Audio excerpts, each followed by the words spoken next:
Hola, muchas bendiciones hermanos y hermanas. Dios los bendiga de manera abundante. Gracias de todo corazón por escuchar este repaso de la lección. Te invito a suscribirte, a compartir este mensaje con otros y a darle me gusta a este video. Sigamos unidos en oración los unos por los otros. Bienvenidos. Vamos a orar. Gracias, Señor, por este día maravilloso que nos das de vida, por la oportunidad, Señor, de estudiar tu palabra. Gracias por tus múltiples bendiciones. Pedimos tu compañía y dirección en el nombre de tu Hijo Cristo Jesús. Amén. Lección 10. Sábado 26 de febrero. Jesús abre el camino a través del velo. Para memorizar. Porque no entró Cristo en el santuario hecho de mano, figura del verdadero, sino en el cielo mismo para presentarse ahora por nosotros ante Dios. Hebreos 9:24. Cuando los discípulos regresaron del Monte de los Olivos, justo después de que Jesús ascendió al cielo, estaban llenos de gozo y triunfo. Su maestro y amigo había ascendido a una posición de poder sobre el mundo y los había invitado a acercarse a Dios en su nombre, con la absoluta confianza de que Dios respondería favorablemente sus oraciones. Juan 14:13 y 14.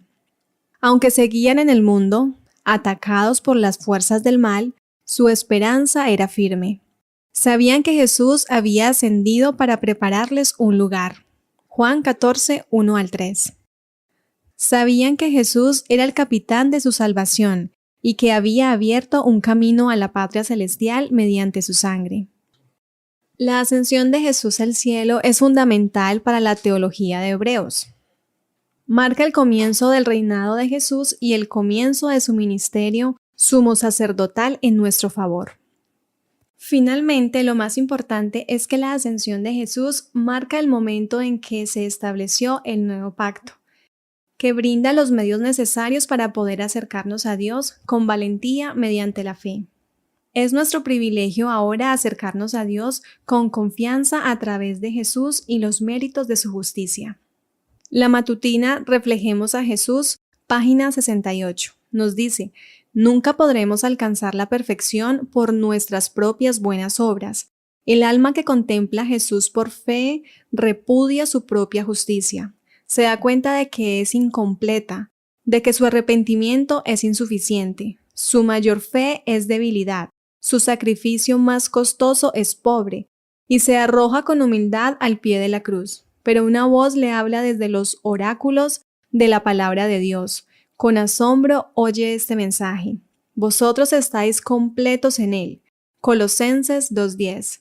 Su alma descansa ahora, ya no necesita esforzarse para encontrar algo valioso en sí misma, alguna obra meritoria con la cual ganar el favor de Dios. Domingo 27 de febrero. Jesús ante el Padre. Leamos Hebreos 9:24. Según este pasaje, ¿cuál era el propósito de la ascensión de Jesús al cielo? Hebreos 9:24 nos dice: porque no entró Cristo en el santuario hecho de mano, figura del verdadero, sino en el cielo mismo para presentarse ahora por nosotros ante Dios. Dios instruyó a Israel para que los varones subieran 3 veces al año a Jerusalén para presentarse delante de Jehová el Señor con una ofrenda. Los tiempos señalados eran la fiesta de la Pascua, panes sin levadura, la fiesta de las semanas, Pentecostés, y la fiesta de los tabernáculos. Éxodo 23, 14 al 17 y Deuteronomio 16, 16. La Pascua celebraba la liberación de la esclavitud en Egipto. Pentecostés celebraba la cosecha de la cebada y en épocas del Nuevo Testamento se lo relacionaba con la entrega de la ley en el Sinaí. La fiesta de los tabernáculos celebraba el cuidado de Dios respecto de Israel durante su estadía en el desierto. Hebreos 9:24 describe la ascensión de Jesús a la presencia del Padre. Llegó al santuario celestial, el verdadero, para presentarse ante Dios con un mejor sacrificio. Hebreos 9:23 y 24, su propia sangre. Jesús cumplió las fiestas de peregrinación con asombrosa precisión. Murió el día de la preparación de la Pascua a la hora 9, el momento en que se sacrificaban los corderos pascuales. Juan 19:14, Mateo 27, 45 al 50. Jesús resucitó al tercer día y ascendió al cielo para recibir la seguridad de que su sacrificio había sido aceptado. Juan 20:17. Primera de Corintios 15:20. Cuando el sacerdote debía mecer la gavilla de cebada madura como primicia, luego ascendió 40 días después para sentarse a la diestra de Dios y establecer el nuevo pacto en el día de Pentecostés. El propósito de la peregrinación del antiguo Israel era ver la faz de Dios. Esto significaba experimentar el favor de Dios. De igual modo, la expresión hebrea de buscar el rostro de Dios significaba pedir ayuda a Dios. Este es el sentido, en Hebreos, de la ascensión de Jesús. Jesús ascendió a Dios con el sacrificio perfecto. Jesús ascendió al cielo también como nuestro precursor ante la presencia de Dios. Él ha hecho realidad la promesa para los creyentes que viajan en busca de una patria, deseando una patria mejor y esperando la ciudad de la cual Dios es arquitecto y constructor. Hebreos 11, 10, 13 al 16. Una vez más, ¿por qué la realidad de Cristo, no solo su cruz, sino también su mediación, ahora en el cielo, debe sustentar la seguridad de nuestra salvación?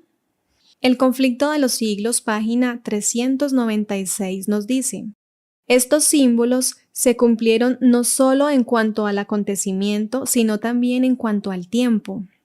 El día 14 del primer mes de los judíos, el mismo día y el mismo mes en que 15 largos siglos antes del Cordero Pascual había sido inmolado.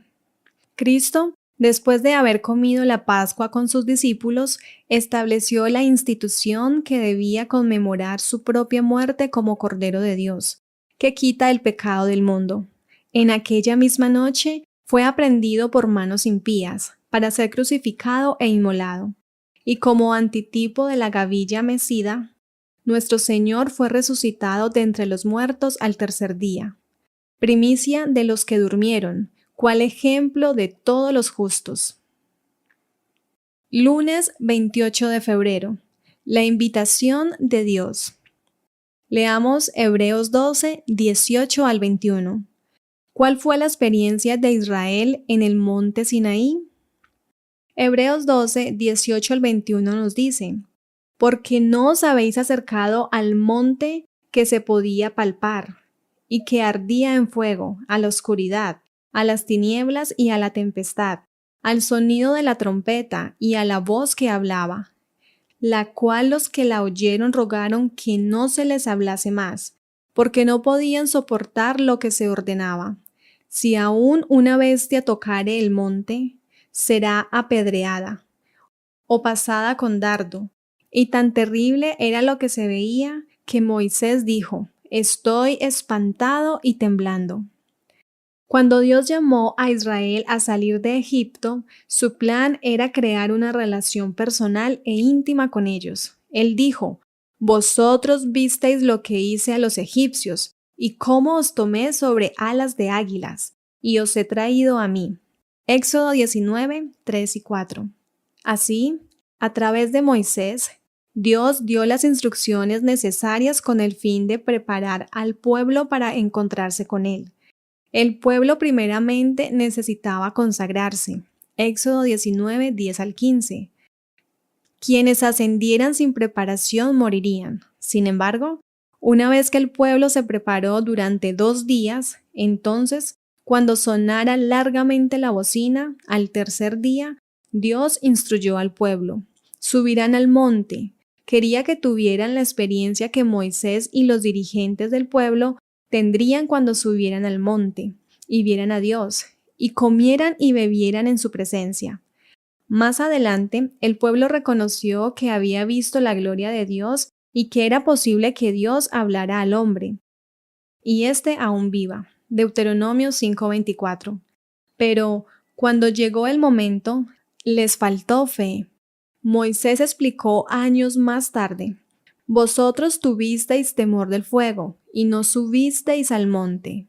En lugar de eso, le pidieron a Moisés que fuera su intermediario.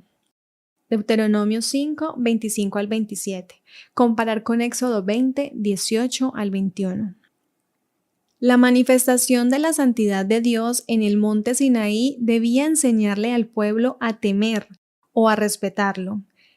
El temor de Jehová conduce a la vida, la sabiduría y la honra. Allí también aprenderían que Él es misericordioso y compasivo. Por lo tanto, aunque Dios quería que Israel se acercara a Él, el pueblo se asustó y le pidió a Moisés que hiciera de intermediario. La descripción que hace Hebreos de los eventos en el Sinaí se desprende principalmente del recordatorio que Moisés le hace al pueblo por su falta de fe y su apostasía con el becerro de oro, y cuánto temía encontrarse con Dios debido al pecado de ellos. Deuteronomio 9:19. La reacción de los israelitas no era el plan de Dios para ellos, sino el resultado de su falta de fe. ¿Por qué no debemos tener miedo de acercarnos a un Dios santo? Sin embargo, ¿de qué manera se nos exhorta que debemos acercarnos? En el libro Testimonios para la Iglesia, tomo 8, página 209 y 210, nos dice: al proclamar los 10 mandamientos a los hijos de Israel con su propia voz, Dios demostró su importancia. En medio de una grandiosidad pavorosa, dio a conocer su majestad y autoridad como gobernador del mundo. Lo hizo para grabar en la mente de su pueblo la santidad de su ley y la importancia de observarla. El poder y la gloria con que fue dada la ley revela su importancia. Es la fe una vez dada a los santos por Cristo nuestro Redentor, hablando desde el Sinaí. Martes 1 de marzo. La necesidad de un velo. Los velos tienen una doble función. El término que Hebreos utiliza para velo, catepetasma, podría referirse a la cortina de la entrada del atrio, Éxodo 38:18, a la cortina de la entrada del santuario, Éxodo 36:37, o al velo interior que separaba el lugar santo del lugar santísimo, Éxodo 26:31 al 35. Estos velos eran entradas y a la vez límites que solo algunos podían traspasar. Leamos Levíticos 16, 1 y 2 y Levíticos 10, 1 al 3. ¿Qué advertencia tenemos en estos pasajes? Levíticos 16, 1 al 2 nos dice: habló Jehová a Moisés después de la muerte de los 2 hijos de Aarón, cuando se acercaron delante de Jehová y murieron. Y Jehová dijo a Moisés: di a Aarón tu hermano, que no en todo tiempo entre en el santuario detrás del velo, delante del propiciatorio que está sobre el arca, para que no muera, porque yo apareceré en la nube sobre el propiciatorio. Levítico 10, 1 al 3 nos dice: Nadab y Abiú, hijos de Aarón, tomaron cada uno su incensario y pusieron en ellos fuego, sobre el cual pusieron incienso, y ofrecieron delante de Jehová fuego extraño, que él nunca les mandó, y salió fuego de delante de Jehová y los quemó, y murieron delante de Jehová. Entonces dijo Moisés a Aarón: esto es lo que habló Jehová, diciendo: en los que a mí se acercan me santificaré, y en presencia de todo el pueblo seré glorificado. Y Aarón calló. El velo era una protección para los sacerdotes mientras oficiaban ante un Dios santo. Después del pecado del becerro de oro, Dios le dijo a Moisés que no los acompañaría camino a la tierra prometida para no consumirlos porque era un pueblo de dura cerviz. Éxodo 33:3. Por lo tanto, Moisés trasladó la tienda de reunión y la armó lejos, fuera del campamento. Sin embargo, después de que Moisés intercediera, Dios aceptó ir en medio de ellos, pero estableció varias medidas para proteger al pueblo mientras él habitara entre ellos. Por ejemplo, Israel acampaba en un orden estricto que dejaba un cuadrado vacío en medio, donde se colocaba el tabernáculo, Además, los levitas acampaban alrededor del tabernáculo para proteger el santuario y sus muebles de la invasión de extraños. En realidad, era una especie de velo humano que protegía al pueblo de Dios. Pero los levitas acamparán alrededor del tabernáculo del testimonio, para que no haya ira sobre la congregación de los hijos de Israel. Y los levitas tendrán la guarda del tabernáculo del testimonio. Números 1:53. Jesús, como nuestro sacerdote, también ha sido nuestro velo. Mediante su encarnación, Dios levantó su tienda en medio de nosotros y pudimos contemplar su gloria. Jesús hizo posible que un Dios santo viviera en medio de un pueblo imperfecto. Piensa en lo que implicaba que el Dios creador, el que hizo el universo, viviera entre su pueblo, que en ese momento era una nación de esclavos fugitivos. ¿Qué nos enseña sobre lo cerca que puede estar Dios de nosotros? El libro El deseado de todas las gentes, página 215 y 216, nos dice: en los apóstoles de nuestro Señor no había nada que les pudieran reportar gloria. Era evidente que el éxito de sus labores se debía únicamente a Dios. La vida de estos hombres, el carácter que adquirieron y la poderosa obra que Dios realizó mediante ellos atestiguan lo que Él hará por aquellos que reciban sus enseñanzas y sean obedientes. Miércoles 2 de marzo. El camino nuevo y vivo a través del velo. Leamos Hebreos 10, 19 al 22. ¿Qué invitación tenemos en este pasaje?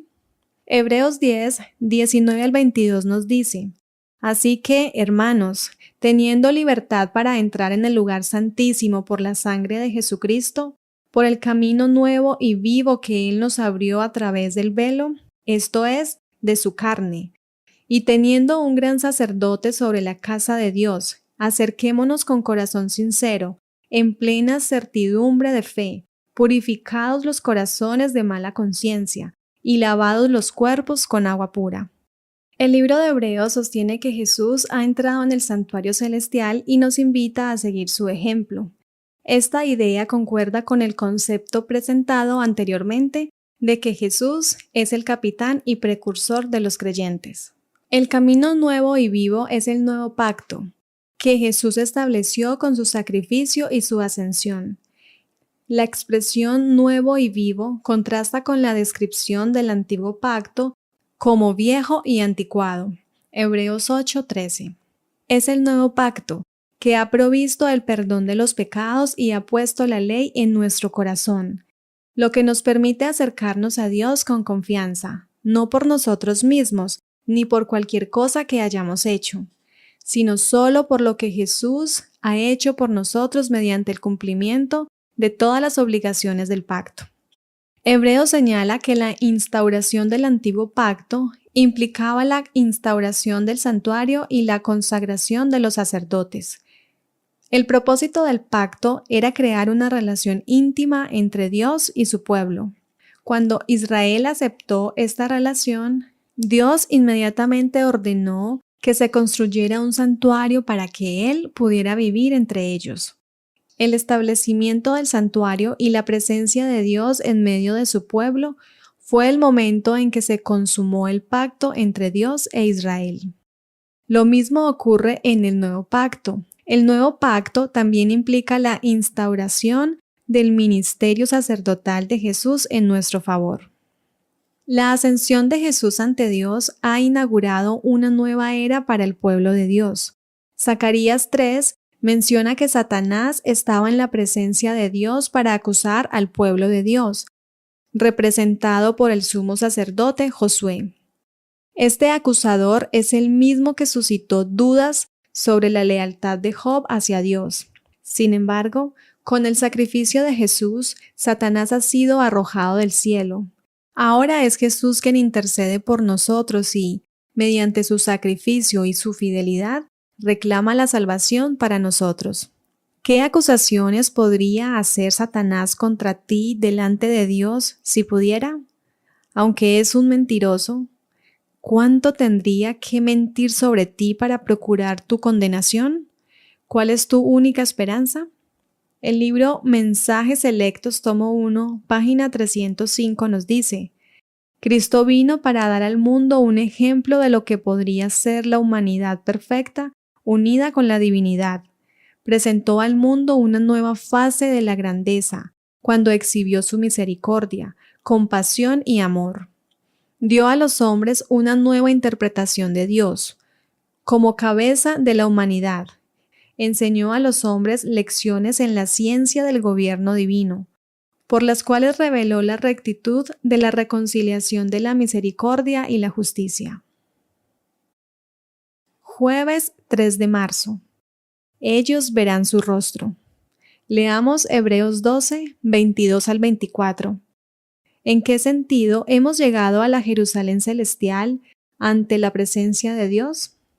Hebreos 12, 22 al 24 nos dice: sino que os habéis acercado al monte de Sión, a la ciudad del Dios vivo, Jerusalén la celestial, a la compañía de muchos millares de ángeles, a la congregación de los primogénitos que están inscritos en los cielos, a Dios el juez de todos, a los espíritus de los justos hechos perfectos, y a Jesús el mediador del nuevo pacto, y a la sangre rociada que habla mejor que la de Abel.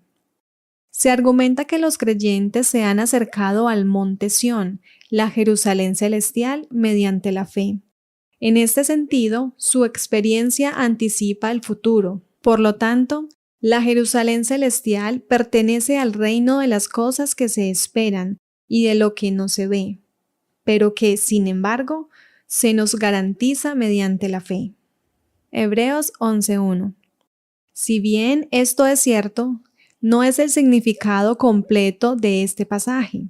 También hemos llegado al monte Sión, a la misma presencia de Dios, a través de nuestro representante Jesús. La ascensión de Jesús no es una cuestión de fe, es un hecho. Es esta dimensión histórica de la ascensión de Jesús lo que aporta convicción a la exhortación de Hebreos de mantenernos firmes en nuestra confesión. Pablo dice: por tanto, teniendo un gran sumo sacerdote que traspasó los cielos, acerquémonos pues confiadamente. Hebreos 4, 14, 16. Por ende, ya hemos llegado a través de nuestro representante y debemos actuar en consecuencia. A través de él hemos saboreado el don celestial y hemos experimentado la buena palabra de Dios y los poderes del mundo venidero. La realidad de la ascensión y el ministerio de Jesús en el santuario celestial es una segura y firme ancla del alma. La garantía de que las promesas tienen fundamento y son dignas de confianza. Para nosotros, la fe tiene un ancla histórica. Sin embargo, el propósito de Dios se cumplirá no solo en Jesús, sino también en nosotros. Hemos dicho que la ascensión de Jesús cumplió la tipología de las dos primeras peregrinaciones anuales de Israel, la Pascua y el Pentecostés. Según Hebreos y el libro de Apocalipsis, la última peregrinación, la fiesta de los tabernáculos, aún no se ha cumplido. La celebraremos con Jesús cuando estemos en la ciudad cuyo arquitecto y constructor es Dios, en la patria celestial. No construiremos tabernáculos, sino que el tabernáculo o tienda de Dios descenderá del cielo y viviremos con Él para siempre. ¿Cómo podemos aprender a hacer que la promesa de la vida eterna dé frutos para nosotros ahora, en medio de un mundo tan lleno de dolor y sufrimiento? ¿Qué respuesta puedes dar a quienes dicen que todo esto es solo una fantasía para ayudarnos a sentirnos mejor en nuestra vida aquí y ahora? El deseado de todas las gentes, página 352 nos dice: y Jesús dijo: yo le resucitaré en el día postrero. Cristo se hizo carne con nosotros, a fin de que pudiésemos ser espíritu con Él. En virtud de esta unión hemos de salir de la tumba, no simplemente como manifestación del poder de Cristo, sino porque, por la fe, su vida ha llegado a ser nuestra. Los que ven a Cristo en su verdadero carácter y le reciben en el corazón, tienen vida eterna, Por el Espíritu es como Cristo mora en nosotros, y el Espíritu de Dios, recibido en el corazón por la fe, es el principio de la vida eterna. Viernes 4 de marzo, para estudiar y meditar. La ascensión de Cristo al cielo fue la señal. It hurt good, more than I can say, but maybe love isn't holding on. Maybe it's knowing when to walk away. We try to hold what we're slipping through, like sand running from our hands. Every promise started losing shape. We couldn't be what we once planned.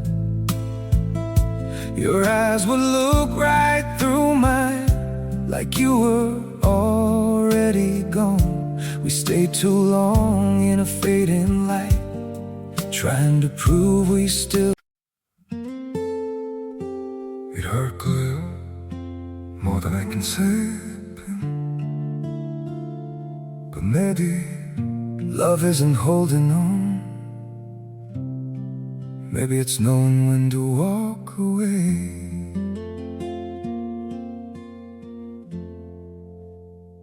We try to hold what we're slipping through, like sand running from our hands. Every promise started losing shape. We couldn't be what we once planned. Your eyes would look right through mine, like you were already gone. We stayed too long in a fading light, trying to prove we still. It hurt good, more than I can say, but maybe love isn't holding on. Maybe it's knowing when to walk away.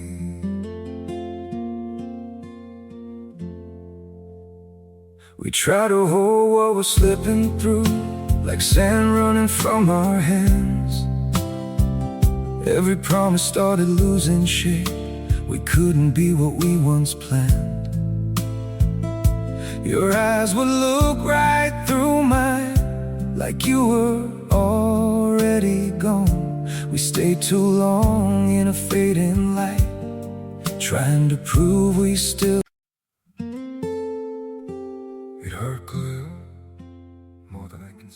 De que sus seguidores iban a recibir la bendición prometida. Habían de esperarla antes de empezar a hacer su obra. Cuando Cristo entró por los portales celestiales, fue entronizado en medio de la adoración de los ángeles. Tan pronto como esta ceremonia hubo terminado, el Espíritu Santo descendió sobre los discípulos en abundantes raudales, y Cristo fue de veras glorificado con la misma gloria que había tenido con el Padre desde toda la eternidad. El derramamiento pentecostal era la comunicación del cielo de que el Redentor había iniciado su ministerio celestial. De acuerdo con su promesa, había enviado al Espíritu Santo del cielo a sus seguidores como prueba de que, como sacerdote y rey, había recibido toda autoridad en el cielo y en la tierra, y era el ungido sobre el pueblo. Podían pronunciar el nombre de Jesús con seguridad porque ¿no era él su amigo y hermano mayor? Puestos en comunión con Cristo, se sentaron con él en los lugares celestiales. Con qué ardiente lenguaje revestían sus ideas al testificar por él. Preguntas para dialogar. Primero, el salmista dijo: «Mi alma tiene sed de Dios, del Dios vivo. ¿Cuándo vendré y me presentaré delante de Dios?» Salmo 42:2. ¿Cómo podemos tener la misma sed de llegar a la presencia de Dios? Si no nos regocijamos ahora en la presencia de Dios mientras lo adoramos y nos presentamos ante su presencia con fe, ¿nos regocijaremos en el futuro? ¿Cuáles son los factores que llevan al gozo delante de Dios?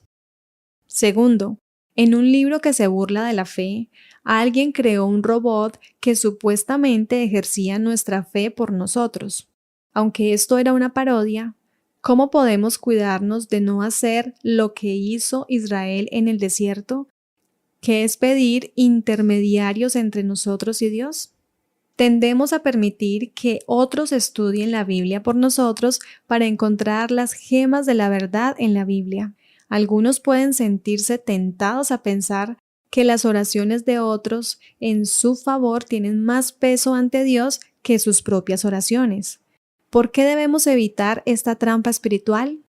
¿Por qué, gracias a Jesús, podemos acercarnos a Dios sin la necesidad de nadie más?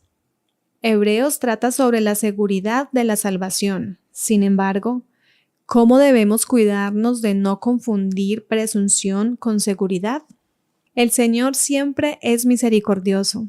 Sigamos adelante, mis hermanos, dependiendo de Dios, haciendo su santa voluntad y amando lo que Dios ama. Oremos. Amantísimo Dios, damos gracias infinitas porque nos muestras a través de tu palabra tu voluntad. Pedimos nos dirijas, nos acompañes. A cada uno de los que escuchan este mensaje, bendícelos. En el nombre de tu Hijo lo pedimos. Amén.